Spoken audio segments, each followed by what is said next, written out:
It's remember, read beyond just the caption of the broadcast. Read the description of the broadcast as well. Like it. That is your own offering for joining us. Like the broadcast before you forget, just once. Then share it. Invite your friends, invite your not so friendly friends, and tell them to join us because Maiyegun is live. Maiyegun today. And if you have done all of that, 2 thumbs for you. Thank you. So the latest from Pastor Bakare, among many others who have tried in their own dubious ways of explaining away what is happening in Nigeria by avoiding the direct, responsibilities themselves. In this regard, Pastor Bakare, like others, have now kind of like added his own voice, put it that way. So he broadcasted from his church yesterday, and a broadcast called the State of the Nigerian Nation, a further reaction to Donald Trump's tweet, since Donald Trump designated or redesignated Nigeria as a country of particular interest. A series of events have happened up to this moment. But like others who have tried to sway the public opinion in a different direction, rather than a united front to counter these jihadists, Islamist jihadists, who have been killing Nigerians in a more genocidal way, targeted killings. So rather, these divisive opinions, or that they call them diverse, but they are pretty much like a deviation, by the way. So United States of America, that's USA, is the biggest, should we say the largest oil producer on earth today. Nigeria is struggling to stay afloat and produce according to Kolu, they said they are currently producing 1.5 million barrels a day. In the United States of America, they are producing over 20.1 million barrels of crude oil every day. And if you get to know, Dangote refinery in Nigeria buys its own crude oil from Houston, Texas, in the United States of America, in order to be able to keep its refinery working when the corrupt criminals in charge of Nigeria have mortgaged your supposed oil. So Tunde Bakare, in his address, said Donald Trump's interest in Nigeria has escalated things.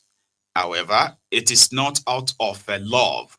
It is coming from the position of interest that Donald Trump and Americans are actually targeting Nigerian oil. A very cheap, I usually call it a very stupid argument, by the way, but in order not to kind of downplay, some of you who probably feels like you are intelligent enough to see what others are not saying. So I won't downplay it too much, but it's kind of absurd when you compare things for what they are right now, okay? So Tunde Bakare, in addressing Nigerians in what he called the State of the Nation address, right? The first part, so that we can do it quick. All right? Here. A word is enough for the wise.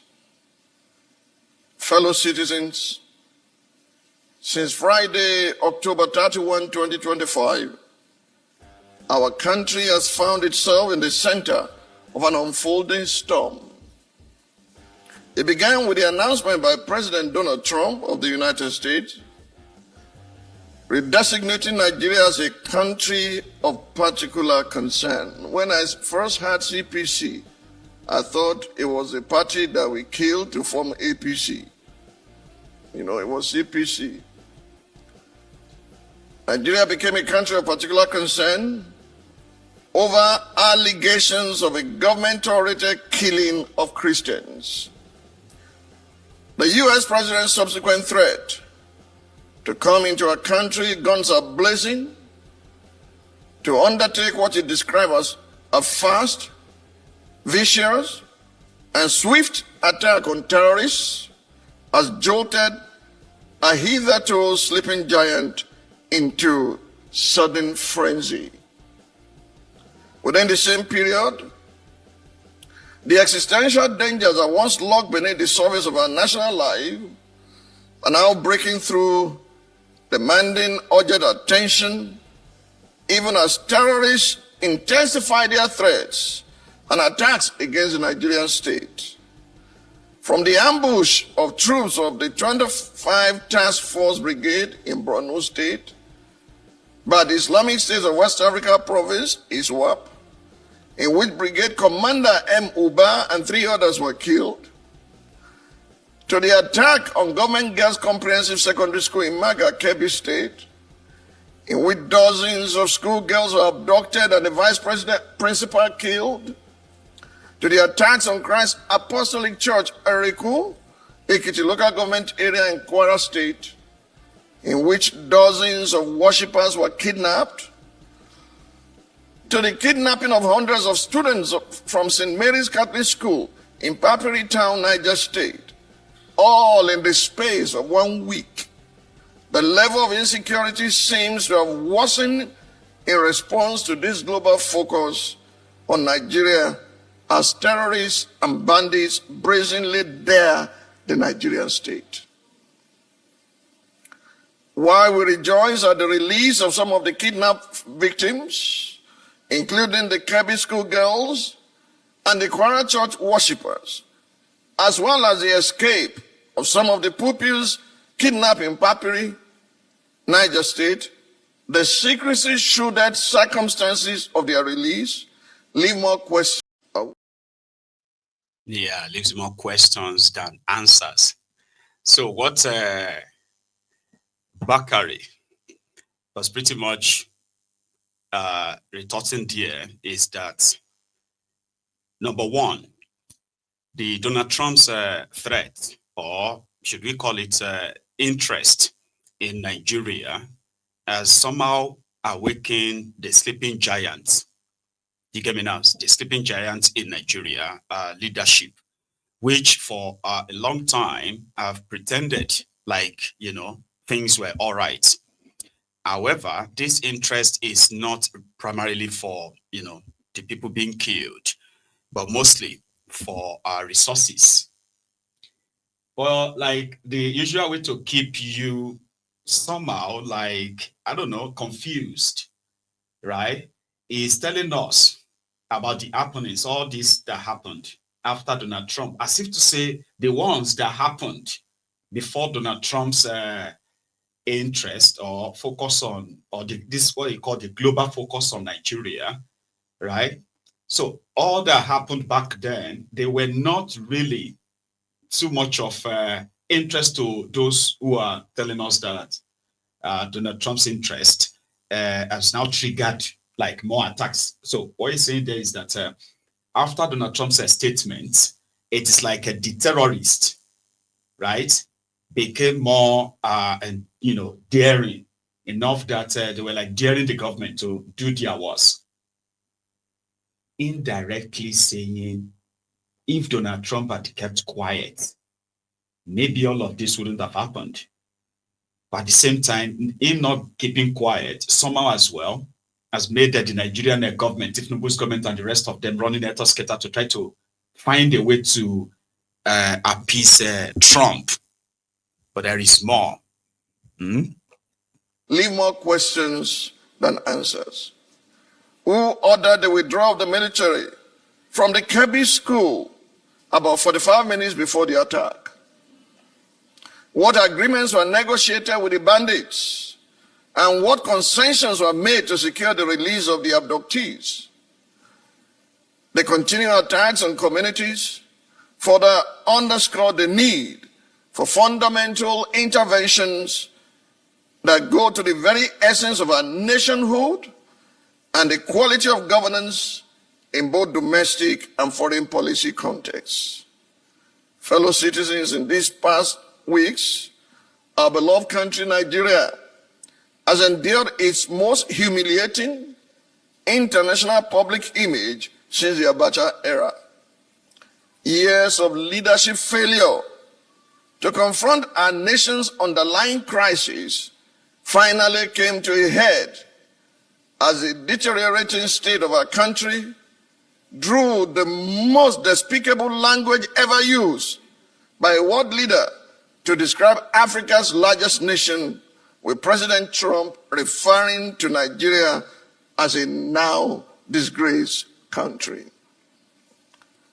A sudden intense flurry of activity from the Nigerian government following Donald Trump's threat only betrays the fact that before now, Nigerian leaders had buried their heads in the sand like ostriches, preoccupied with the politics of chaos and paying little attention to the real work of governance, until Donald Trump's insults jolted the sleeping giant.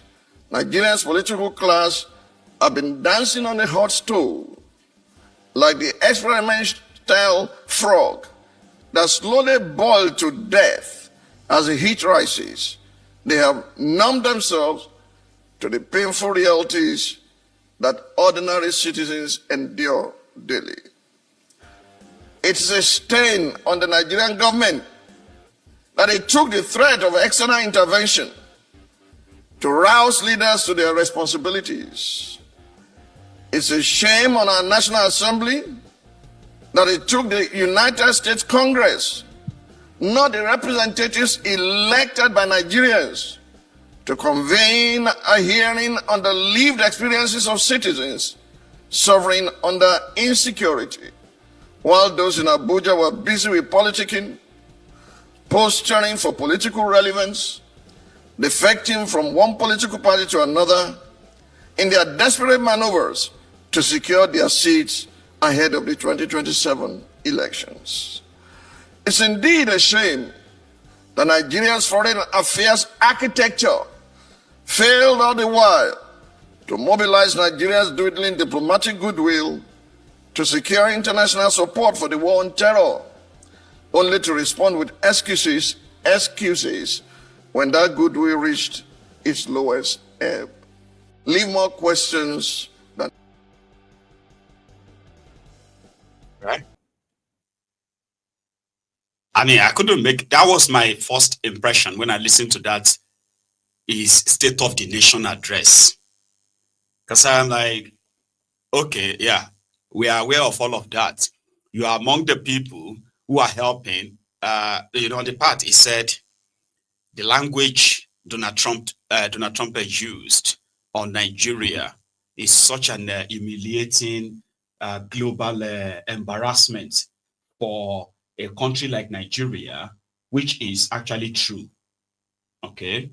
That somebody of that global status, like the president of the United States, calling Nigeria a now disgraced country, is Nigeria not disgraced enough with all these things happening? How do you really think the rest of Africa, how do you really think they see Nigeria in the last 10 years of Nigeria? Do you really think they are not even like embarrassed on Nigeria's behalf, if we are being honest? Anyway, so global embarrassment since Abacha's time. But he is a friend to Tifnumbu. The last time he did his State of the Nation address, that people are hungry, people are starving, the blah, the blah, economy is downtown, they are killing people, the blah, the blah. He went to Lagos to go and see Tifnumbu. When he was interviewed, he said he was never, he's offered this advice, something like that to Tifnumbu. So right now, he's just telling us how he probably feels because of Donald Trump's statement, right? Because things remains the same. The more things changes, the more they remain the same. So he credited Tifnumbu's regime of doing, he said, oh, now they are doing everything to try to get things back in order. What are they doing? What exactly would you say they are doing? Today is 1st of December.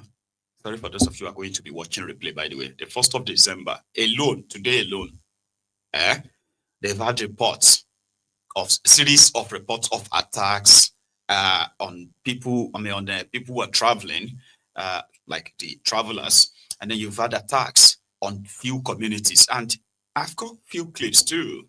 Just today, there's a place called or a road called Oshoko so Obajana Road around the Kogi State.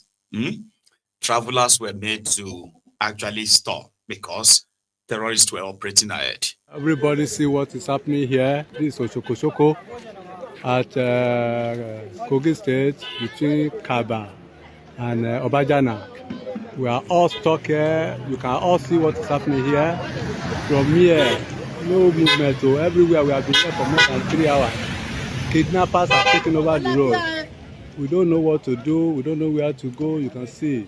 Please, if there is any way to rescue Nigeria out of this, please. Everywhere is on fire. Everywhere is on fire. Soldiers and all these bandits, they are exchanging fire presently. Honestly, everywhere is stuck here. The whole Nigeria, please come and save us here. We are in trouble here.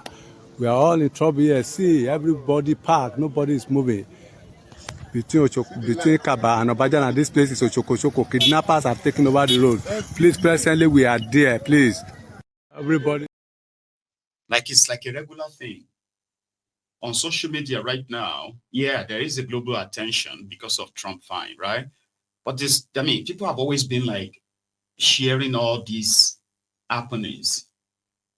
But those in government, from local government to the presidency of Nigeria, they have dedicated their time and more resources to ensure that stories like this are either debunked or they are buried entirely. And these are lives that are being taken.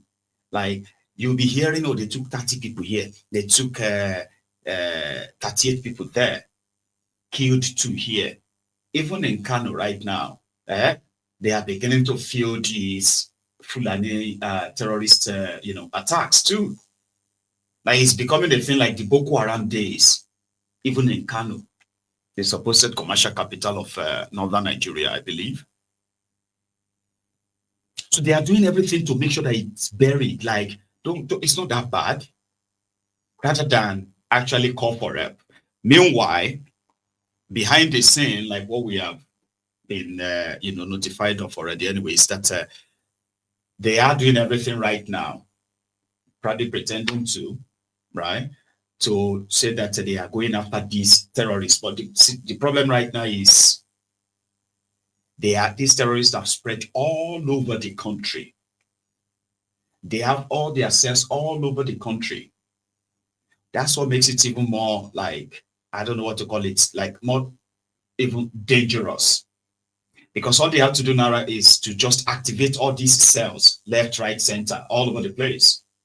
If you get to Edo State, Delta State, what people are passing through in that place, you will think they are sharing border with Niger Republic or Chad. In Edo, this morning, this young man, Guamneshu, went on a tour where they actually got about 2 terrorists that they have been trailing from Edo State. They finally got them in Delta State. And that video got to the internet this morning. This morning, 1st of December. Today is the 1st of December, 2025. We are here in the Urodu Buenaweti.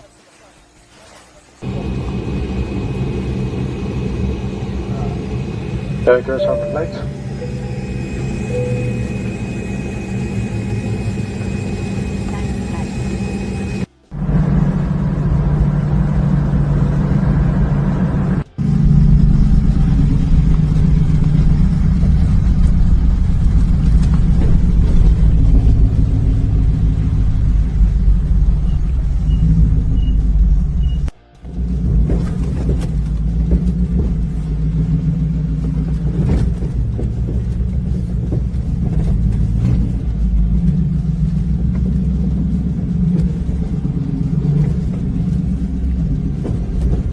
This is the route, you understand?